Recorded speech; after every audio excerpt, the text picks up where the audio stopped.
Hi friend, সবাইকে good afternoon. সবাই কেমন আছে? আশা করি ভালো আছো। আমি একটা ছোট্ট মিনি ব্লগ নিয়ে চলে আসলাম। আমার ব্লগের নাম হচ্ছে সঙ্গীতা লাইফস্টাইল।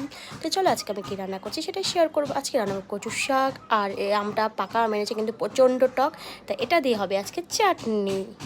আর করব ঢেঁকি শাক ভাজা করব, আর কি করব, পুঁই শাকের চচ্চড়ি করবো, নিরামিষ একটা সবজি করব 5 সোমবার দিয়ে, ঠিক আছে। আর কি করব, পটল ভাজা করব। আর কি করব, হ্যাঁ এই তো সবজি দিয়ে পুঁই শাক হবে। এই সবজিগুলো দিয়ে মিষ্টি কুমড়ো ভাজা করব, ছেলের খুব ফেভারেট। এই যে কচুর শাক, পটল ভাজা, ঢেঁকি শাক ভাজা, মিষ্টি কুমড়ো ভাজা হয়ে গেছে, আমার রান্না কমপ্লিট। আর করেছি আম। দেখেছো রান্নাগুলো কিন্তু দারুণ লাগছে দেখতে, কিন্তু খেতেও খুব টেস্টি হয়েছে। এই যে পুঁই শাকটাও আমার হয়ে গেছে রান্না। দেখেছো পুঁই শাকটাও খুব টেস্টি দেখতে, যা হয়েছে না, খেতেও দারুণ টেস্টি হয়েছে। তো চলো আমের চাটনি হয়ে গেছে। তো আমার ভিডিওটা কেমন লাগলো, যদি ভালো লেগে থাকে লাইক কমেন্ট শেয়ার আর সাবস্ক্রাইব করে পাশে থাকবে। আর তোমরা সবাই আমাকে প্লিজ প্লিজ সাপোর্ট করো। চলো আজকে টাটা, বাই বাই।